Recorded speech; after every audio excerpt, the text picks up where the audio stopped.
morning. Let's give them a round of applause. Okay, can I call upon visitors to stand up and be recognized? Visitors?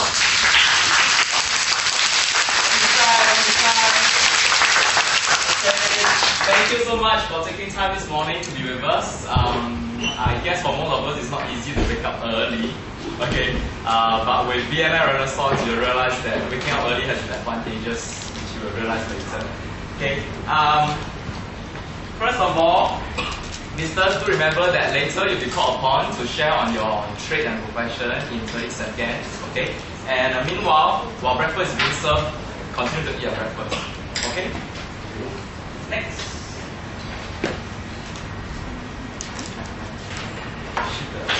Okay.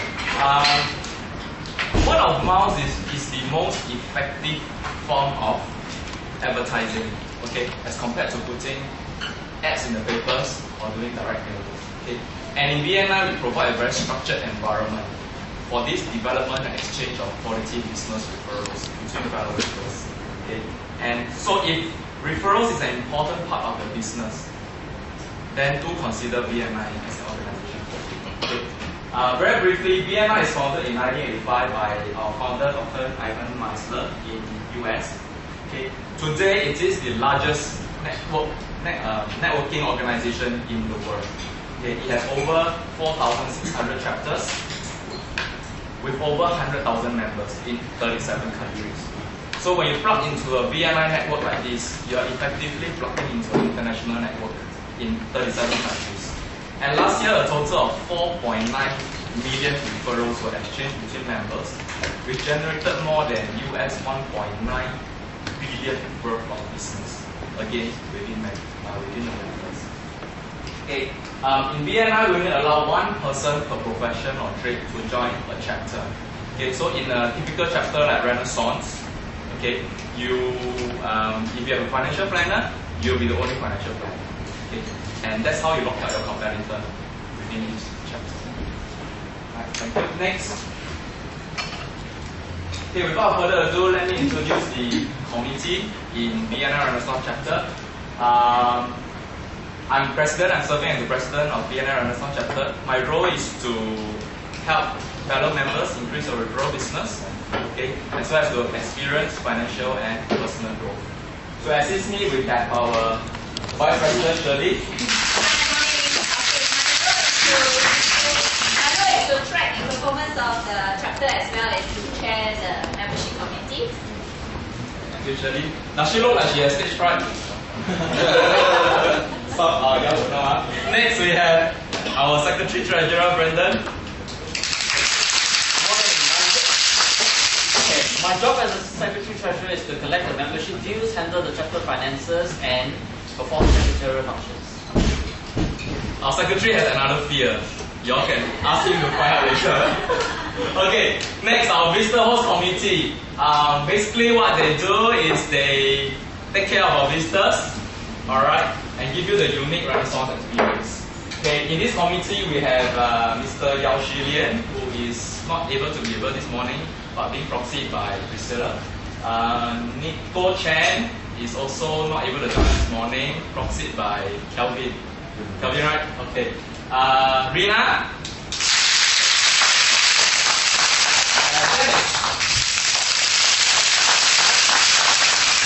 Okay, next, membership committee, a very integral part of BNI chapter. What they do is they take care of new member applications. Okay, they take care of members' welfare and they administer BNI policies and procedures.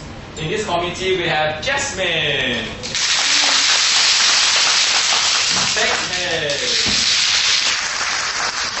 Lynn. And Chris. Okay, next. Event coordinators. There's two event coordinators in this chapter. Basically what they do is they organize events, social gathering for the chapter. So these two person, first person none other than Daryl and Lawrence.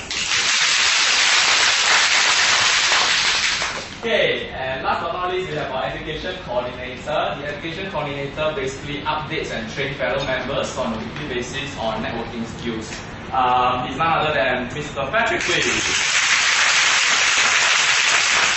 Okay, for today's education minute, Mr. Patrick has kindly empowered our fellow member Dennis to give the education minute. Dennis, please. Good morning, everyone.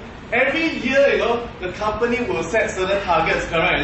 Every year, what happens? You may set targets like, I want to increase sales by 20% next year. Or you say, oh, I want to increase net profit by 10%.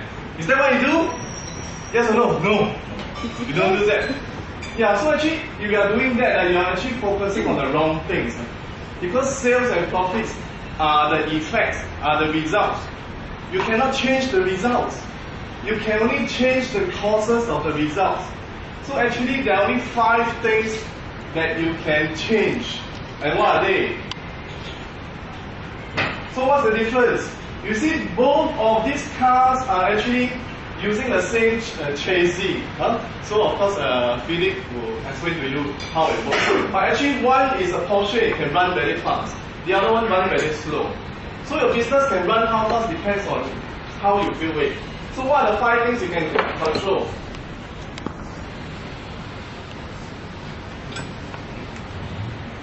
Oh, something is wrong. The 5 things. Never mind, okay.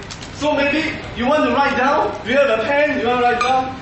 So actually there are only 5 things you can control only. What can come up? Oh, maybe the picture thing. Yeah, so the first thing actually, you can control the number of leads. Actually, this is the key things. Leads is the inquiries that your business generates. So how can you increase your leads? So for me, maybe I use like newspaper articles, advertisements, and of course, what? Word of mouth referrals through BNI. That's how you increase the leads. Second, you need to work on your conversion rate. So let's say if you are given 1 referral or 10 referrals, out of 10 referrals, how many can you convert to be your clients? So next, then that will give you the total number of customers you have, correct? And next is about the number of transactions. So how can you increase the transaction? So for instance, suddenly your company launch a new product. So again, what do? You offer to your clients again. You tell them, for existing clients, we have a special promotion. You're going to get discount and so forth. And that's how you can increase the number of transactions.